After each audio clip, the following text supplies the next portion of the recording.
ಗೆಳೆಯರೆ ನಮಸ್ಕಾರ.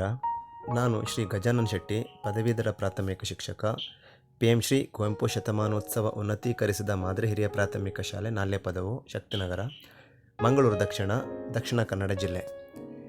ಗೆಳೆಯರೆ, ನಮಗೆ ಈಗಾಗಲೇ ಗೊತ್ತಿರುವಂತೆ ಮಾನ್ಯ ಯೋಜನಾ ನಿರ್ದೇಶಕರು ಸಮಗ್ರ ಶಿಕ್ಷಣ ಕರ್ನಾಟಕ ಬೆಂಗಳೂರು ರವರು ಕೇಂದ್ರ ಸರ್ಕಾರದ ಒಂದು ಯೋಜನೆಯಾದಂತಹ ಏಕ್ ಭಾರತ್ ಶ್ರೇಷ್ಠ ಭಾರತ್ ಕಾರ್ಯಕ್ರಮವನ್ನು ಅನುಷ್ಠಾನಗೊಳಿಸುವುದಕ್ಕೋಸ್ಕರ ಮಾನ್ಯ ಉಪನಿರ್ದೇಶಕರು ಮತ್ತು ಪದನಿಮಿತ್ತ ಯೋಜನಾ ಸಮನ್ವಯಾಧಿಕಾರಿಗಳು ಸಮಗ್ರ ಶಿಕ್ಷಣ ಕರ್ನಾಟಕ ರವರ ಮಾರ್ಗದರ್ಶನದಲ್ಲಿ ಪ್ರತಿ ಶಾಲೆಯಲ್ಲಿಯೂ ಈ ಕಾರ್ಯಕ್ರಮವನ್ನು ಅನುಷ್ಠಾನಗೊಳಿಸಲಾಗ್ತಾ ಇದೆ. ಈ ಕಾರ್ಯಕ್ರಮದ ಬಗ್ಗೆ ಒಂದಿಷ್ಟು ಮಾಹಿತಿಯನ್ನು ಇವತ್ತು ತಿಳ್ಕೊಳ್ಳೋಣ. ಘನ ಭಾರತ ಸರ್ಕಾರವು ನಮ್ಮ ಭಾರತದ ಮೊದಲ ಗೃಹ ಮಂತ್ರಿ ಹಾಗೂ ಉಕ್ಕಿನ ಮನುಷ್ಯ ಸರ್ದಾರ್ ವಲ್ಲಭಭಾಯಿ ಪಟೇಲ್ ಅವರ ಗೌರವಾರ್ಥವಾಗಿ 2015ರಿಂದ ಈವರೆಗೆ ಪ್ರತಿ ವರ್ಷ ಈ ಕಾರ್ಯಕ್ರಮವನ್ನು ಹಮ್ಮಿಕೊಂಡು ಬರ್ತಾ ಇದೆ. ಸರ್ದಾರ್ ವಲ್ಲಭಭಾಯಿ ಪಟೇಲ್ ಇವರು ಪ್ರಸಿದ್ಧ ಸ್ವಾತಂತ್ರ್ಯ ಹೋರಾಟಗಾರರಾಗಿದ್ದು ಮಹಾತ್ಮ ಗಾಂಧೀಜಿಯವರ ಒಡನಾಡಿಗಳಲ್ಲಿ ಒಬ್ಬರು. ಹರಿದು ಹಂಚಿ ಹೋಗಿದ್ದ ಭಾರತದ ಸುಮಾರು 565ಕ್ಕಿಂತ ಹೆಚ್ಚು ರಾಜ್ಯ ಸಂಸ್ಥಾನಗಳನ್ನು ಒಗ್ಗೂಡಿಸಿ ಭಾರತದ ಒಕ್ಕೂಟ ವ್ಯವಸ್ಥೆಯ ಅಡಿಯಲ್ಲಿ ತಂದಂತಹ ಮಹಾನ್ ನಾಯಕ ಇವರು. ಮಾನ್ಯರು ಕಂಡ ಕನಸನ್ನು ನನಸಾಗಿಸಬೇಕು ಅಂತಾದರೆ ನಮ್ಮ ದೇಶ ವಿವಿಧತೆ ಹೊಂದಿದ್ದರೂ ಏಕತೆಯನ್ನು ಸಾಧಿಸಬೇಕಾಗಿದೆ. ಈ ಉದ್ದೇಶಕ್ಕಾಗಿ ಪ್ರತಿ ರಾಜ್ಯದವರು ಭಾರತದ ಇತರೆ ರಾಜ್ಯಗಳ ಬಗ್ಗೆ ಜ್ಞಾನವನ್ನು ಅರಿಯುವ ಒಂದು ಉತ್ತಮವಾದ ಕಾರ್ಯಕ್ರಮ ಇದಾಗಿದೆ. ಪ್ರತಿ ವರ್ಷ ಒಂದು ರಾಜ್ಯಕ್ಕೆ ಇನ್ನೊಂದು ರಾಜ್ಯವನ್ನು ಜೋಡಿಸಿ ಜ್ಞಾನವನ್ನು ಪಡೆಯುವಂಥದ್ದು ಇದರ ಉದ್ದೇಶ. ಈ ವರ್ಷ ಅಂದರೆ 2024-25ನೇ ಸಾಲಿಗೆ ನಮ್ಮ ಕರ್ನಾಟಕ ರಾಜ್ಯಕ್ಕೆ ಉತ್ತರಾಖಂಡ್ ರಾಜ್ಯವನ್ನು ಪಾಲುದಾರಿಕಾ ರಾಜ್ಯವನ್ನಾಗಿ ಜೋಡಿಸಲಾಗಿದೆ. ಹಾಗಾಗಿ ನಾವು ಉತ್ತರಾಖಂಡ್ ರಾಜ್ಯದ ಭೌಗೋಳಿಕ, ಸಾಂಸ್ಕೃತಿಕ, ಆರ್ಥಿಕ ಹಾಗೂ ಧಾರ್ಮಿಕ ಮುಂತಾದ ವಿಷಯಗಳ ಬಗ್ಗೆ ನಾವು ತಿಳಿಯಬೇಕಾಗಿದೆ. ಜುಲೈ ತಿಂಗಳಿಂದ ಡಿಸೆಂಬರ್ವರೆಗೆ ಪ್ರತಿ ಶಾಲೆಗಳಲ್ಲಿ ವಿವಿಧ ಕಾರ್ಯಕ್ರಮಗಳನ್ನು ಹಮ್ಮಿಕೊಳ್ಳಬೇಕಾಗಿದೆ. ಹಾಗಾದರೆ ನಾವು ಉತ್ತರಾಖಂಡ್ ರಾಜ್ಯದ ಒಂದು ಕಿರು ಪರಿಚಯವನ್ನು ಮಾಡಿಕೊಳ್ಳೋಣ. ಉತ್ತರಾಖಂಡ್ ರಾಜ್ಯವನ್ನು ಈ ಹಿಂದಿನ ಅಖಂಡ ಉತ್ತರ ಪ್ರದೇಶದ ಭಾಗದಿಂದ ಬೇರ್ಪಡಿಸಿ ಸಾಶ 2000ರಲ್ಲಿ ಇದನ್ನು ರಚನೆ ಮಾಡಲಾಯಿತು. ಈ ರಾಜ್ಯವನ್ನು ಮುಂಚೆ ಉತ್ತರಾಂಚಲ್ ಎಂದು ಕರೆಯಲಾಗ್ತಾ ಇದ್ದು 2007ರಲ್ಲಿ ಉತ್ತರಾಖಂಡ್ ಎಂದು ಮರುನಾಮಕರಣ ಮಾಡಲಾಯಿತು. ಹಿಮಾಲಯದ ತಪ್ಪಲಿನಲ್ಲಿರುವಂಥ ಈ ರಾಜ್ಯವು ಪ್ರವಾಸೋದ್ಯಮ, ಸಂಪ್ರದಾಯಗಳು, ಶ್ರೀಮಂತ ಸಂಸ್ಕೃತಿ, ಕೃಷಿ ಹಾಗೂ ತೀರ್ಥಯಾತ್ರೆಗೆ ಅತ್ಯಂತ ಹೆಸರುವಾಸಿಯಾದಂಥ ರಾಜ್ಯ. ಈ ರಾಜ್ಯ ಲಾಂಛನ ಹೀಗಿದೆ. ಇದು ಕರ್ನಾಟಕದ ರಾಜ್ಯ ಲಾಂಛನ. ವ್ಯತ್ಯಾಸ ತಿಳಿಲಿ ಅಂತ ಇದನ್ನು ಹೇಳ್ತಾ ಇರೋದು. ಶ್ರೀ ಪುಷ್ಕರ್ ಸಿಂಗ್ ಧಾಮಿ ರವರು ಈ ರಾಜ್ಯದ ಮುಖ್ಯಮಂತ್ರಿ. ಅದೇ ರೀತಿ ಶ್ರೀಮತಿ ರೀತು ಕಾಂಡೂರಿ ಭೂಷಣ್ ರವರು ವಿಧಾನಸಭೆಯ ಸ್ಪೀಕರ್. ಲೆಫ್ಟಿನೆಂಟ್ ಜನರಲ್ ಗುರುಮೀತ್ ಸಿಂಗ್ ಅವರು ಈ ರಾಜ್ಯದ ರಾಜ್ಯಪಾಲರು. ಡೆಹ್ರಾಡೂನ್ ಈ ರಾಜ್ಯದ ರಾಜಧಾನಿ. ಈ ರಾಜ್ಯದ ಭೌಗೋಳಿಕ ಸನ್ನಿವೇಶ ಹೇಗಿದೆ ಅಂತಂದರೆ ಸುಮಾರು 5383 ಚದರ್ ಕಿಲೋಮೀಟರ್ ವಿಸ್ತಾರ ಹೊಂದಿದ್ದು ಇದು 320 ಕಿಲೋಮೀಟರ್ ಉದ್ದ, 385 ಕಿಲೋಮೀಟರ್ ಅಗಲವಿದೆ. ನಂದಾದೇವಿ ಪರ್ವತ 7816 ಮೀಟರ್ ಎತ್ತರವಿದ್ದು ಅತ್ಯಂತ ಎತ್ತರದ ಪ್ರದೇಶ. ಶಾರದಾ ಸಾಗರ್ ಇದು ಸಮುದ್ರ ಮಟ್ಟದಿಂದ 181 ಮೀಟರ್ ಆಳದಲ್ಲಿರುವಂಥ ಒಂದು ಪ್ರದೇಶ. ಈ ರಾಜ್ಯದ ಜನಸಂಖ್ಯೆ ಸುಮಾರು 11 ಲಕ್ಷ. ಅದರಲ್ಲಿ 30% ನಗರವಾಸಿಗಳಾಗಿದ್ದು 70% ಗ್ರಾಮೀಣವಾಸಿಗಳು. ಇದರ ಗಡಿ ಭಾಗ ಹೀಗಿದೆ. ವಾಯುವ್ಯದಲ್ಲಿ ಹಿಮಾಚಲ್ ಪ್ರದೇಶ, ದಕ್ಷಿಣದಲ್ಲಿ ಉತ್ತರ ಪ್ರದೇಶ ರಾಜ್ಯ, ಇದರ ಉತ್ತರ ದಿಕ್ಕಿನಲ್ಲಿ ಚೀನಾ ದೇಶ ಇದೆ ಹಾಗೂ ಪೂರ್ವ ದಿಕ್ಕಿನಲ್ಲಿ ನೇಪಾಳದ ಗಡಿಯನ್ನು ಇದು ಹಂಚಿಕೊಂಡಿದೆ. ಉತ್ತರಾಖಂಡದ ಜಿಲ್ಲೆಗಳು ಹೀಗಿವೆ ನೋಡಿ. ಡೆಹ್ರಾಡೂನ್, ಉತ್ತರಕಾಶಿ, ಚಮೋಲಿ, ಹರಿದ್ವಾರ್, ನೈನಿತಾಲ್, ಚಂಪಾವಟ್, ಪಿಥೋರ್ಗರ್, ತೆಹ್ರಿ ಗರ್ವಾಲ್, ರುದ್ರಪ್ರಯಾಗ್, ಅಲ್ಮೋರಾ, ಭಾಗೇಶ್ವರ್, ಉಧಾಮ್ ಸಿಂಗ್ ನಗರ, ಪೌರಿ ಘರ್ವಾಲ್ ಹೀಗೆ 13 ಜಿಲ್ಲೆಗಳನ್ನು ಉತ್ತರಾಖಂಡ್ ರಾಜ್ಯ ಒಳಗೊಂಡಿದೆ. ಈ ಭಾಗದ ಅಥವಾ ಈ ರಾಜ್ಯದ ಪ್ರಾಕೃತಿಕ ವಿಭಾಗಗಳು ಹೀಗಿವೆ. ಮೊದಲನೇದಾಗಿ ಟ್ರಾನ್ಸ್ ಹಿಮಾಲಯ. ಇದು ಪಿಥೋರ್ಗರ್, ರುದ್ರಪ್ರಯಾಗ್, ತೆಹ್ರಿ ಗರ್ವಾಲ್, ಉತ್ತರಕಾಶಿ ಪ್ರದೇಶವನ್ನು ಒಳಗೊಂಡಿರುವಂಥ ಪ್ರದೇಶ. ಅದರಂತೆ ಮಹಾ ಹಿಮಾಲಯ ಎಂಬಂಥ ಒಂದು ಭೌಗೋಳಿಕ ಪ್ರದೇಶ, ಇದು ಭಂಡಾರ್ ಪಂಚ್, ಸ್ವರ್ಗಾರೋಹಿಣಿ, ಚಾಕಾಂಬ, ಸತೋಪಂತ್, ಕೇದಾರ್ನಾಥ್ ಈ ಪ್ರದೇಶಗಳನ್ನು ಒಳಗೊಂಡಿರುವಂಥ ಒಂದು ಭಾಗ ಇದು. ಅದೇ ರೀತಿ ಕೇಂದ್ರ ಹಿಮಾಲಯ, ಇಲ್ಲಿ ಘರ್ವಾಲ್, ಉತ್ತರಕಾಶಿ, ಹರಿದ್ವಾರದ ಕೆಲವು ಪ್ರದೇಶಗಳು, ಚಮೋಲಿಯ ಕೆಲವು ಪ್ರದೇಶಗಳನ್ನು ಒಳಗೊಂಡಿದೆ. ಅದೇ ರೀತಿ ಡೂನ್ ಪ್ರದೇಶ, ಹಿಮಾಲಯದ ಸುಂದರ ಪ್ರವಾಸಿ ತಾಣಗಳನ್ನು ಒಳಗೊಂಡಿರುವಂಥ ಪ್ರದೇಶ ಇದು. ಅದೇ ರೀತಿ ಶಿವಾಲಿಕ್ ಪ್ರದೇಶ, ಇದನ್ನು ಶಿವನ ಪರ್ವತ ಎಂದು ಇದನ್ನು ಕರೆಯಲ್ಪಡ್ತಾ ಇರುವಂಥದ್ದು. ಭಾಬರ್ ಮತ್ತು ತರಾಯ್ ಪ್ರದೇಶ, ಇದು ಕುಮಾऊं ಹಿಮಾಲಯದ ಅರೆ ಮೈದಾನ ಹಾಗೂ ಇಕ್ಕಟ್ಟಾದ ಪ್ರದೇಶವನ್ನು ಒಳಗೊಂಡಿದೆ. ಗಂಗಾ ನದಿಯ ಕೃಷಿ ಮಾಡುವ ಪ್ರದೇಶ ಈ ಭಾಬರ್ ಮತ್ತು ತರಾಯ್ ಪ್ರದೇಶ.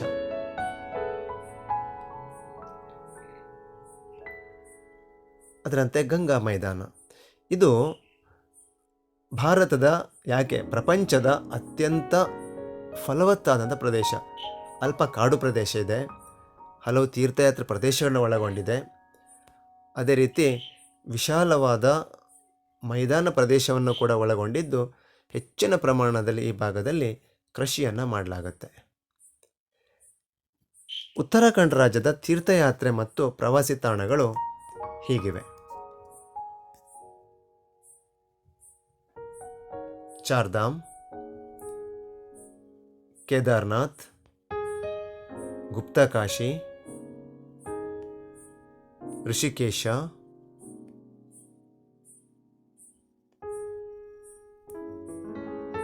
ಪಾತಾಳ ಭುವನೇಶ್ವರ ದೇವಾಲಯ,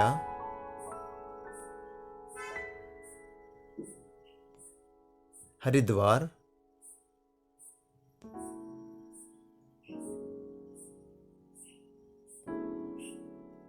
ಜಾಗೇಶ್ವರ್ ದೇವಾಲಯ,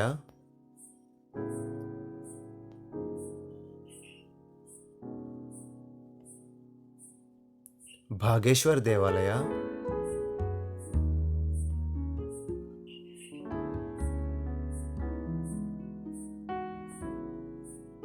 ದಾರಿದೇವಿ ದೇವಾಲಯ ಮತ್ತು ತುಂಗಾನಾಥ್ ದೇವಾಲಯ,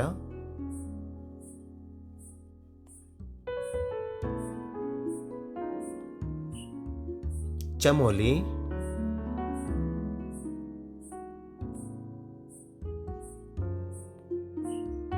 ನೈನಿತಾಲ್,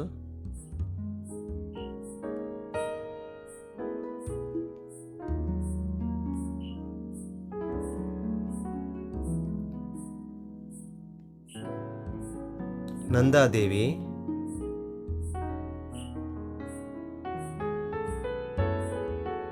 ಬದ್ರಿನಾಥ್,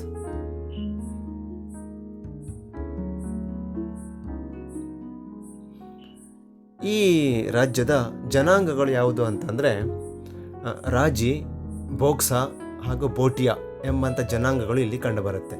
ಮೊದಲನೇದಾಗಿ ರಾಜಿ ಜನಾಂಗ, ಇವರು ಉತ್ತರಾಖಂಡ್ ಹಾಗೂ ನೇಪಾಳ ಭಾಗದಲ್ಲಿ ವಾಸಿಸುವಂತಹ ಒಂದು ಪರಿಶಿಷ್ಟ ಪಂಗಡಕ್ಕೆ ಸೇರಿದಂತಹ ಒಂದು ಜನಾಂಗ ರಾಜಿ ಜನಾಂಗ.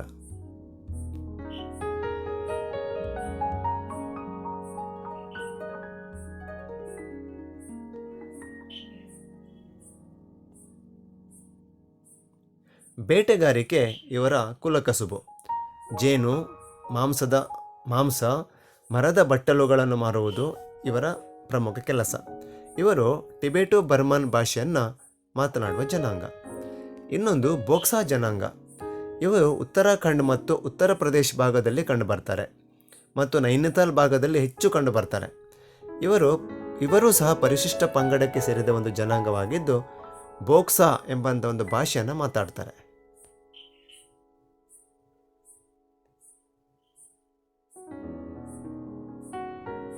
ಇನ್ನೊಂದು ಬೋಟಿಯಾ ಜನಾಂಗ.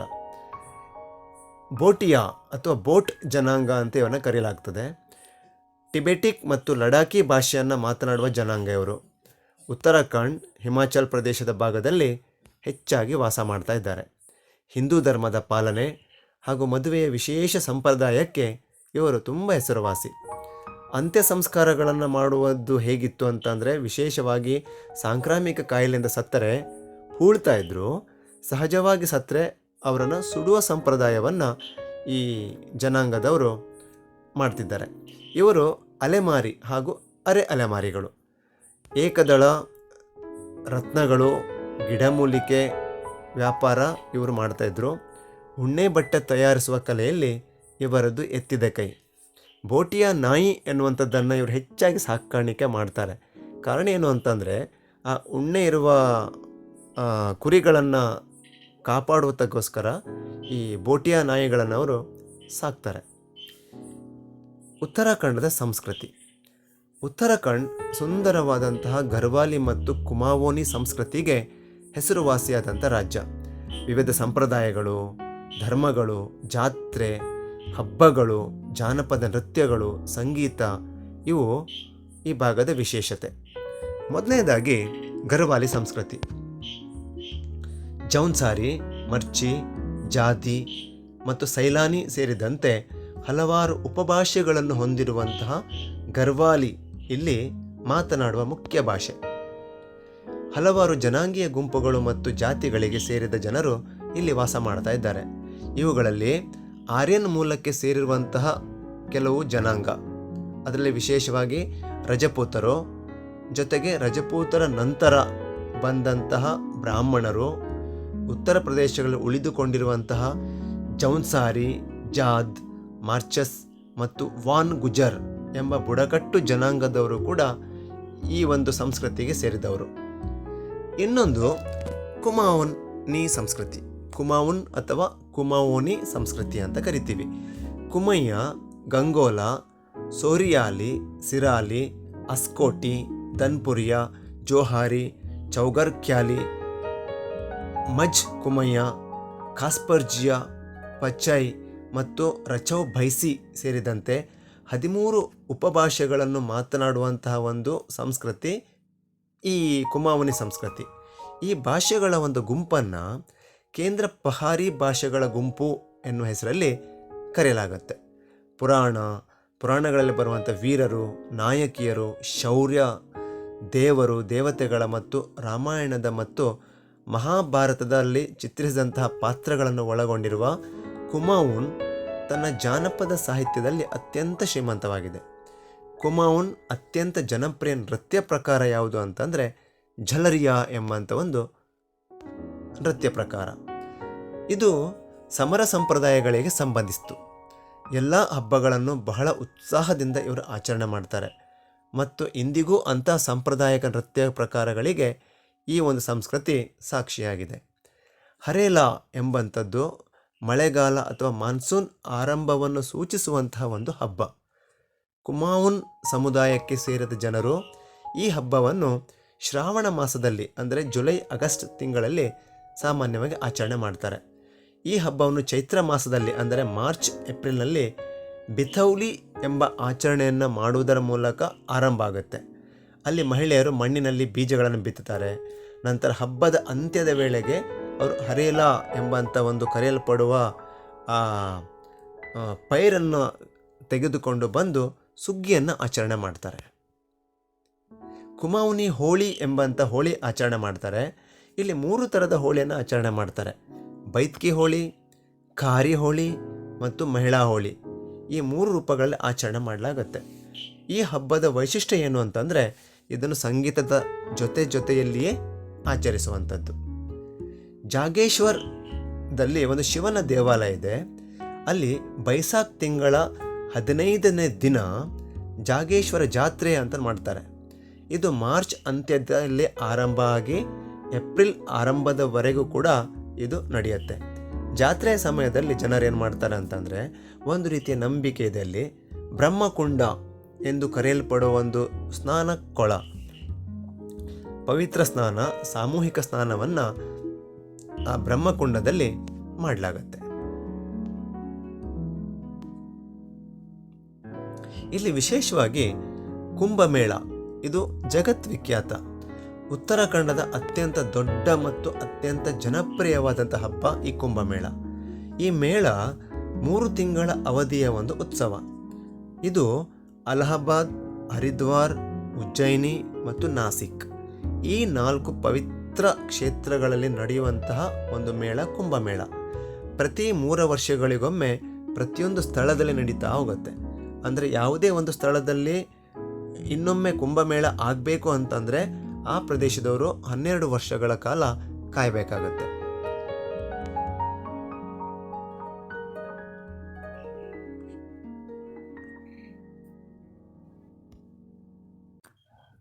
ಉತ್ತರಾಖಂಡದ ಜಾನಪದ ನೃತ್ಯ ಮತ್ತು ಸಂಗೀತ. ಭರತನಾಟಿ ಡೆಹ್ರಾಡೂನ್ ಜಿಲ್ಲೆಯಲ್ಲಿ ಇರುವಂತಹ ಜೌನ್ಸರ್ ಭವಾರ್ ಪ್ರದೇಶದ ಜನಪ್ರಿಯ ನೃತ್ಯವಾಗಿದೆ. ಅದೇ ರೀತಿ ಲಾಂಗ್ವೀರ್ ಎಂಬಂಥ ನೃತ್ಯ ಏನಿದೆ, ಇದು ಪುರುಷರು ಪ್ರದರ್ಶಿಸುವ ಚಮತ್ಕಾರಿಕ ನೃತ್ಯ ಪ್ರಕಾರವಾಗಿದೆ. ಪಾಂಡವ ನೃತ್ಯ ಇದು ಸಂಗೀತ ಮತ್ತು ನೃತ್ಯ ರೂಪದಲ್ಲಿ ಮಹಾಭಾರತದ ನಿರೂಪಣೆಯಾಗಿದೆ. ಧುರಂಗ್ ಮತ್ತು ಧುರಿಂಗ್ ಬೋಟಿಯಾ ಬುಡಕಟ್ಟು ಜನಾಂಗದ ಜನಪ್ರಿಯ ಜಾನಪದ ನೃತ್ಯ. ಅದೇ ರೀತಿ ಬಾಜುಬಂದ್ ಖುರೈದ್ ಎಂಬ ನೃತ್ಯ ಪ್ರಕಾರವು ಕೂಡ ಉತ್ತರಾಖಂಡ್ ರಾಜ್ಯದಲ್ಲಿ ಕಂಡುಬರುತ್ತದೆ. ಉತ್ತರಾಖಂಡ್ ರಾಜ್ಯದ ಆರ್ಥಿಕ ಸ್ಥಿತಿ ಮತ್ತು ಸಂಪನ್ಮೂಲಗಳು. ಉತ್ತರಾಖಂಡ್ ರಾಜ್ಯ ಭೌಗೋಳಿಕ ಸಮೃದ್ಧಿಯಿಂದ ತುಂಬಿರುವಂಥದ್ದು. ಇದು ಪ್ರವಾಸೋದ್ಯಮದಲ್ಲಿ ಹೆಚ್ಚು ವರಮಾನವನ್ನು ಪಡೆಯುತ್ತಿದೆ. ಜೈವಿಕ ವೈವಿಧ್ಯತೆಯಿಂದ ಕೂಡಿದ ಈ ರಾಜ್ಯವು ಸುಮಾರು 175ಕ್ಕಿಂತ ಹೆಚ್ಚು ಅಪರೂಪದ ಸುಗಂಧ ಹಾಗೂ ಔಷಧೀಯ ಸಸ್ಯಗಳನ್ನು ಒಳಗೊಂಡಿದ್ದು ಹಲವು ಕೈಗಾರಿಕೆಗಳಿಗೂ ಸಹ ಇದು ಮೂಲವಾಗಿದೆ. ಕೃಷಿ, ತೋಟಗಾರಿಕೆ ಇಲ್ಲಿಯ ಪ್ರಮುಖ ಕಸುಬು. ಸುಣ್ಣದ ಕಲ್ಲು, ಅಮೃತಶಿಲೆ, ರಾಕ್ ಫಾಸ್ಫೇಟ್, ಡಾಲಮೈಟ್, ಮ್ಯಾಗ್ನಸೈಟ್, ತಾಮ್ರ, ಜಿಪ್ಸಮ್ ಮುಂತಾದ ಖನಿಜ ನಿಕ್ಷೇಪಗಳು ಹಲವು ಕೈಗಾರಿಕೆಗಳನ್ನು ಇಲ್ಲಿ ಉತ್ತೇಜಿಸಿದೆ.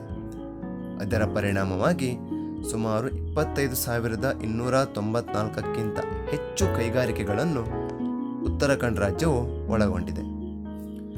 ಇಲ್ಲಿ ಭಾರೀ ಮತ್ತು ಮಧ್ಯಮ ಕೈಗಾರಿಕೆಗಳು ಸುಮಾರು 5 ಲಕ್ಷ ಜನರಿಗೆ ಉದ್ಯೋಗ ನೀಡಿದೆ. ರಾಜ್ಯದ ಜನಸಂಖ್ಯೆ 11 ಲಕ್ಷ ಇದ್ದರೂ ಸಹ 5 ಲಕ್ಷಕ್ಕಿಂತ ಹೆಚ್ಚು ಜನರಿಗೆ ಕೈಗಾರಿಕೆಗಳು ಇಲ್ಲಿ ಉದ್ಯೋಗ ನೀಡಿದೆ. ಕರಕುಶಲ ಘಟಕಗಳು ಹೆಚ್ಚಿನ ವರಮಾನವನ್ನು ಈ ರಾಜ್ಯಕ್ಕೆ ತಂದುಕೊಡುತ್ತಿವೆ. ಕೃಷಿ, ಕೈಗಾರಿಕೆ ಮತ್ತು ಸೇವಾ ವಲಯಗಳು ಆರ್ಥಿಕತೆಯ ಒಳಹರಿವನ್ನು ಉತ್ತೇಜಿಸುತ್ತಿದೆ.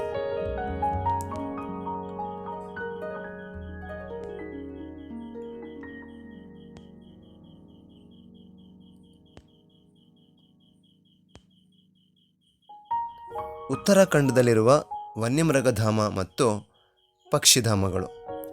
ಮೊದಲನೇದಾಗಿ ಜಿಮ್ ಕಾರ್ಬೆಟ್ ರಾಷ್ಟ್ರೀಯ ಪಾರ್ಕ್. ಇದು ಭಾರತದ ಅತ್ಯಂತ ಪ್ರಮುಖ ವನ್ಯಮೃಗಧಾಮಗಳಲ್ಲಿ ಒಂದು. ಅದರಂತೆ ನೀಲ್ಧಾರಾ ಪಕ್ಷಿ ವಿಹಾರ್,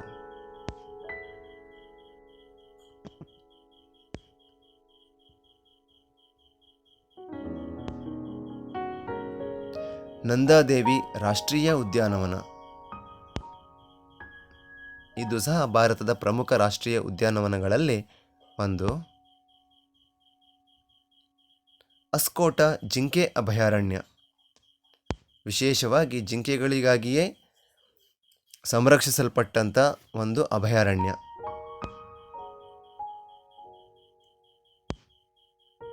ಗೋವಿಂದಕಾಡು ಅಭಯಾರಣ್ಯ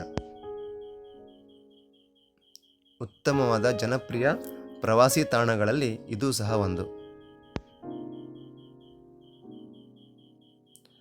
ರಾಜಾಜಿ ರಾಷ್ಟ್ರೀಯ ಪಾರ್ಕ್,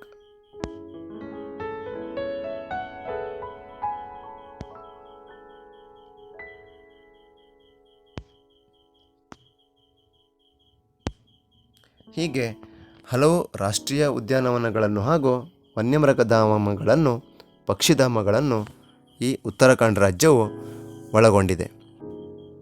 ಉತ್ತರಾಖಂಡ್ ರಾಜ್ಯವು ಎದುರಿಸುತ್ತಿರುವ ಕೆಲವು ಸವಾಲುಗಳು. ಮೊದಲನೇದಾಗಿ ಈ ರಾಜ್ಯ ವಲಸೆ ಸಮಸ್ಯೆಯನ್ನು ಎದುರಿಸ್ತಾ ಇದೆ.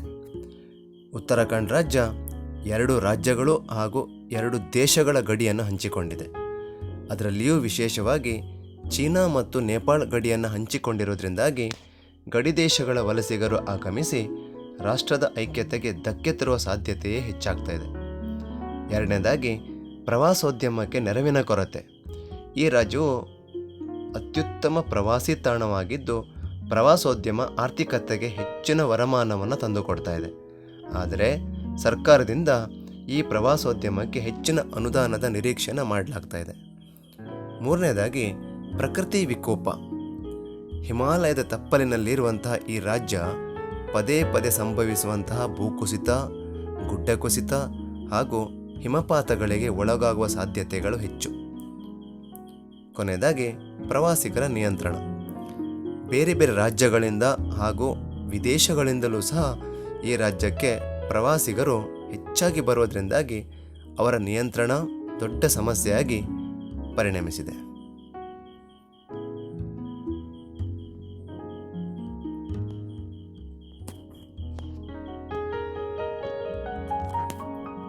ಇದು ಪ್ರಕೃತಿ ವಿಕೋಪದ ಕೆಲವು ತುಣುಕುಗಳು.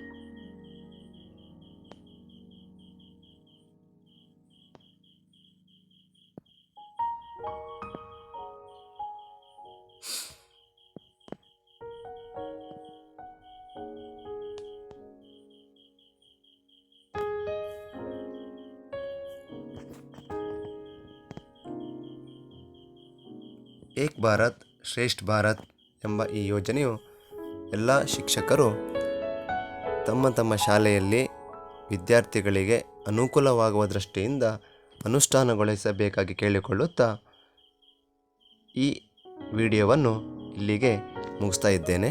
ಧನ್ಯವಾದಗಳು.